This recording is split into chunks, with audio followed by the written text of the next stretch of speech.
Okay, everyone, we're going to read some early Stalin. This came out in 1904. This is called A Letter from Kutais. Um, this is, some early Stalin in 1904. So let's go ahead and jump into, let's look at some of these notes.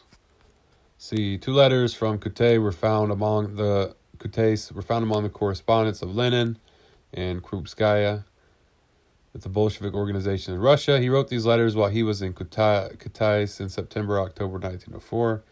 They were addressed to his comrade in revolutionary activity in Transcaucasia, who at that time lived in Leipzig, Germany. Was a member of the Leipzig group of Bolsheviks. So I think basically he gives his opinion about some writings here. Let's go ahead and see what he writes. It's called A Letter from Kutais. What we need here now is struggle. Although it has no sparks, we need it. At all events, it contains news, the devil take it, and must thoroughly know the enemy. Beginning with number 63. We very much need Bonch Bruyevich's publications, The Fight for the Congress, to the party. Isn't this the declaration of the 22? Our misunderstandings of the quintessence of socialism and on strikes by Ryadovoy, if issued, Lenin's pamphlet against Rosa and Kautsky, minutes of the Congress of the League. One step forward. This can be put aside if you can't send it now. We need everything new that's published, from simple declarations to large pamphlets, which in any way deals with the struggle now going on within the party. I have read Gayorka's pamphlet Down with Bonapartism. It's not bad. It would have been better had he struck harder and deeper with his hammer. His jocular tone and pleas for mercy rob his blows of strength and weight, and spoil the reader's impression.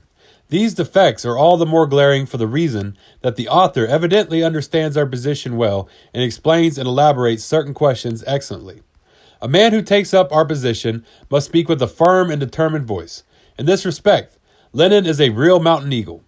I have also read Plekhanov's articles in which he analyzes what is to be done. This man has either gone quite off his head, or else is moved by hatred and enmity. I think both causes operate. I think that Plekhanov has fallen behind the new problems. He imagines he has the old opponents before him, and he goes on repeating in the old way. Social consciousness is determined by social being. Ideas do not drop from the skies. As if Lenin said that Marxist socialism would have been possible under slavery and serfdom. Even schoolboys know now that ideas do not drop from the skies. The point is, however, that we are now faced with quite a different issue. We assimilated this general formula long ago, and the time has now come to analyze this general problem. What interests us now is how separate ideas are worked up into a system of ideas, the theory of socialism. How separate ideas and hints of ideas link up into one harmonious system, the theory of socialism, and who works and links them up. Do the masses give their leaders a program and the principles underlying the program, or do the leaders give these to the masses? If the masses themselves, in their spontaneous movement, give us the theory of socialism, then there is no need to take the trouble to safeguard the masses from the pernicious influence of revisionism, terrorism, Zubatovism, and anarchism. The spontaneous movement engenders socialism from itself.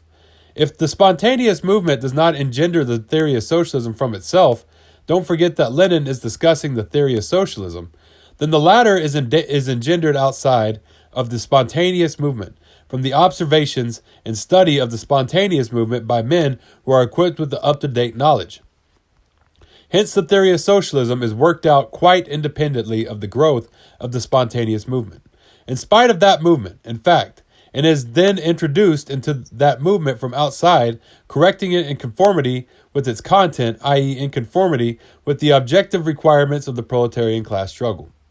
The conclusion, practical deduction, to be drawn from this as follows: we must raise the proletariat to a consciousness of its true class interests, to a consciousness of the social ideal, and not break this ideal up into small change or adjust it to the spontaneous movement. Lenin has laid down the theoretical basis on which this practical deduction is built. It is enough to accept this theoretical premise, and no opportunism will get anywhere near you. Herein lies the significance of Lenin's idea. I call it Lenin's because nobody in Russian literature has expressed it with such clarity as Lenin. Plekhanov believes that he is still living in the 90s, and he goes on chewing what has already been chewed. 18 times over twice, two make four. And he is not ashamed of having talked himself into repeating Martyanov's ideas. You are no doubt familiar with the Declaration of the 22. There was a comrade here from your parts who took with him the resolutions of the Caucasian committees in favor of calling a special congress of the party. You are wrong in thinking that the situation is hopeless. Only the Kutais committee wavered, but I succeeded in convincing them, and after that, they began to swear by Bolshevism.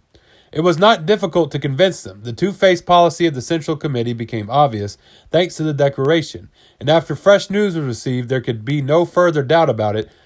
The CC, will break the Central Committee, will break its neck. The local and Russian comrades will see to that. It has got everybody's back up. Okay, so we are looking at